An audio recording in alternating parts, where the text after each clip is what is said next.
Em português, nós em geral criamos palavras novas a partir de composição, colando morfemas em sequência.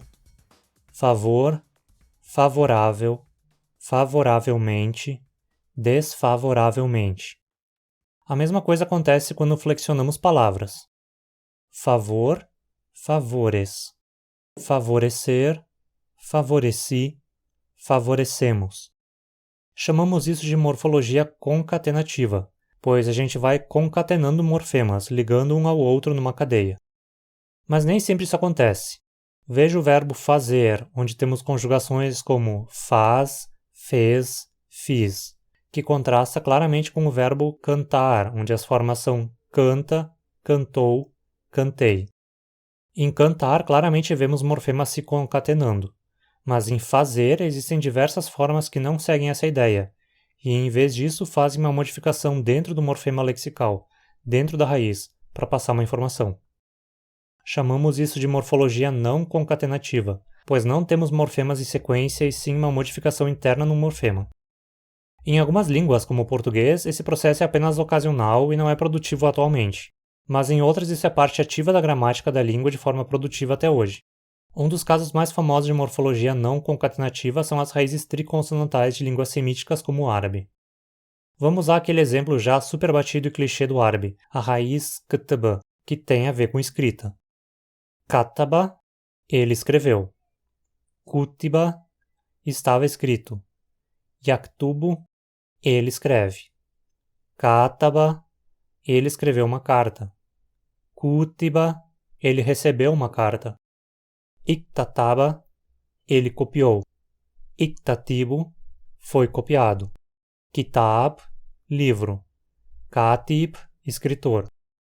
Conlangueiros frequentemente entram em êxtase com esse fenômeno das línguas semíticas e querem aplicar algo assim em suas conlens. O problema é que as línguas semíticas, e afroasiáticas no geral, são um caso extremo de morfologia não concatenativa, que não é igualado por nenhuma outra família de línguas do mundo, e é resultado, provavelmente, de diversos fenômenos que causam esse tipo de morfologia ocorrendo juntos por coincidência. Se você quer implantar um sistema de morfologia não concatenativa na sua conlang, você precisa entender como isso surgiu na língua. Aqui eu vou tentar explicar brevemente os diferentes fenômenos que historicamente levam ao surgimento desse tipo de morfologia. Mas se você é novo por aqui, aproveita e se inscreve logo no canal. Aqui você encontra muito material para ajudar a criar sua conlang, entender linguística e muito mais. Bom, entre os principais fenômenos que podem causar o surgimento de morfologia não concatenativa estão umlaut, elisão, epêntese e metátese. Vamos começar falando de umlaut. Esse é um tipo de assimilação, mais especificamente a harmonia vocálica, que modifica as vogais numa palavra. Veja mais detalhes disso nos meus vídeos sobre assimilação e harmonia. A gente vai tentar entender esses processos todos numa morfologia não concatenativa usando uma língua fictícia. Comecemos com duas palavras como takap, que digamos que signifique comer, e kesir, que signifique cortar. Vou marcar a sílaba tônica com um acento agudo aqui. Agora, um sufixo u acrescentado à raiz forma o passado. Então, takapo se torna comeu e kesiro se torna cortou. Por harmonia vocálica, digamos que com o tempo esse caráter arredondado do uf se espalha pela palavra, arredondando a vogal da sílaba tônica antes dele. Assim, takapo se torna takopo e kesiro se torna kesuro. Outro sufixo i forma o futuro. Então, temos takapi, comerá, e kesiri, cortará. Novamente, por harmonia vocálica, o caráter frontal, palatal do i átono transfere essa característica para a vogal tônica, fazendo-a se tornar mais alta e anterior na boca. Assim, takapi se torna takepi. Agora, kesiri se mantém kesiri, já que o i já é o mais alto possível. Consideremos então que nesse estágio da língua temos takap, come, takopo, comeu, takepi, comerá, kesir, corta, kesuro, cortou, kesiri, cortará. Essa é a conjugação dos verbos na terceira pessoa do singular. Digamos que para conjugar na primeira pessoa, eu, usamos um prefixo ro. Assim temos rotakap, como, rotakopo, comi, rotakepi, comerei, rokesir, corto, rokesuro, cortei, rokesiri, cortarei. Vamos organizar assim para ficar mais fácil acompanhar. E a partir disso, vamos falar sobre o segundo fenômeno que ajuda na criação de morfologia não concatenativa, a elisão. Elisão consiste basicamente na perda de um fonema numa palavra, como uma vogal ou consoante que desaparece. Já tem um vídeo detalhando isso também, confere lá. Digamos que primeiramente ocorre uma elisão das vogais átonas em final de palavra. Qualquer vogal átona final desaparece. Com isso, o sistema de conjugação se torna assim. Veja que agora o que diferencia presente, passado e futuro é a alternância da vogal dentro da raiz apenas. Takap, takop, takep. Não existe mais um morfema separado porque marca tempo. No segundo verbo existe uma irregularidade onde o presente e o futuro se tornam iguais. Kesir, kesur, kesir. Posteriormente, digamos que prefixos com vogal posterior também percam essa vogal por elisão. Nesse caso, o O no prefixo ro, que indica eu, se reduz a apenas h. De forma que temos takap, takop, takep, kesir, kesur, kesir.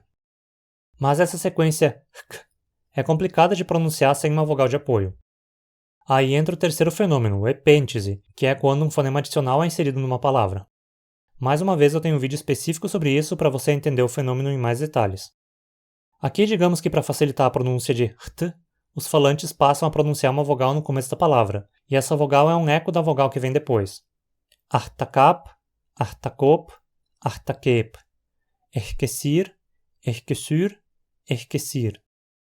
Isso já facilita muito a pronúncia dessa sequência de consoantes. É muito mais fácil dizer arta e erke do que hta, rke. Agora vamos introduzir um pouco mais de mudança através do quarto fenômeno, metátese, que é outro do qual tem um vídeo específico a respeito. Metátese é basicamente o fenômeno em que dois fonemas trocam de lugar dentro de uma palavra. Na fala, dizer artakap e erkesir, com o tempo faz com que a sequência t e k se inverta, resultando em atakap, erkesir. Agora, na conjugação da primeira pessoa, temos um prefixo que repete a primeira vogal da raiz, além de um H que é inserido dentro da raiz com um infixo em vez de um prefixo ou sufixo. Assim, já temos um caso claro de morfologia não concatenativa de dois tipos coexistindo. Temos a alternância da segunda vogal da raiz para indicar o tempo e um infixo h após a primeira consoante para indicar a conjugação da primeira pessoa. Vamos ver um exemplo de derivação e não flexão agora. Digamos que um prefixo tônico mu adicionado à forma básica do verbo cria um substantivo que indique um instrumento usado para realizar a ação do verbo. Mutakap, então, seria um instrumento para comer, uma colher, digamos. E mukesir seria um instrumento para cortar, uma faca. Agora temos uma vogal átona espremida entre duas tônicas. Isso seria um ótimo ambiente para uma elisão acontecer, originando mutkap e muksir. Agora já temos todas essas palavras relacionadas a esses dois radicais. Agora vamos dar mais uma semiticada no negócio e dizer que as vogais E e I ambas se tornam I apenas. Da mesma forma, O, U e U todas se tornam apenas U. Como o H por si só como infixo já deixa claro que a conjugação do verbo é na primeira pessoa, é possível que a vogal no início desapareça, já que se torna meio supérflua. Veja que agora meio que se tornou um padrão que o passado seja marcado com um U na segunda vogal da raiz e o futuro com I. Talvez possa haver uma padronização no presente também, onde as formas kisir e kisir se tornam kisar e kisar por analogia com outros verbos. Agora a gente tem um belo sistema de raízes triconsonantais no estilo das línguas semíticas que evoluiu de forma lógica a partir de uma morfologia concatenativa ancestral. Se você quer implementar algo assim na sua conlang, eu recomendo que evolua a partir de uma forma ancestral com morfologia concatenativa. E depois que as formas não concatenativas estão bem estabelecidas na língua e os falantes são cientes delas, palavras novas entrando na língua podem seguir o mesmo modelo. Por exemplo, digamos que o verbo costurar tenha sido importado do português para essa língua, e foi adaptado como kusut para respeitar a estrutura dos verbos nessa língua. Como essa forma tem um U na segunda vogal, provavelmente seria interpretada como a forma do passado, e as demais formas dela seriam derivadas por analogia com verbos nativos, incluindo talvez muksat, como uma palavra para agulha. E assim você criou um sistema produtivo de morfologia não concatenativa. O que achou? Se você já fez uma morfologia assim numa conlang sua, seguiu passos mais ou menos como esses ou simplesmente criou de qualquer jeito? Deixa aí nos comentários. O que mais você acha interessante de incluir numa língua e queria ver explicado aqui? Deixe sua sugestão. Se ao dar a sua sugestão você for um apoiador financeiro do canal, o seu pedido se torna prioridade. Você pode apoiar o canal de diversas formas. Uma é se tornando um membro aqui no YouTube e outra é se tornando um apoiador pelo Apoia-se. Em ambas você tem acesso a benefícios como agradecimento pela ajuda. Confere e considera com carinho, vai? Se você não pode se tornar um apoiador regular, ainda pode ajudar o canal fazendo um pix do valor que quiser e puder. E claro, é sempre possível ajudar o canal de graça também, deixando sua curtida, se inscrevendo, ativando as notificações, compartilhando esse vídeo e comentando aí embaixo para aumentar o engajamento. Se você ficou até o final, comenta Palestina Livre aí embaixo. Até mais e com moderação.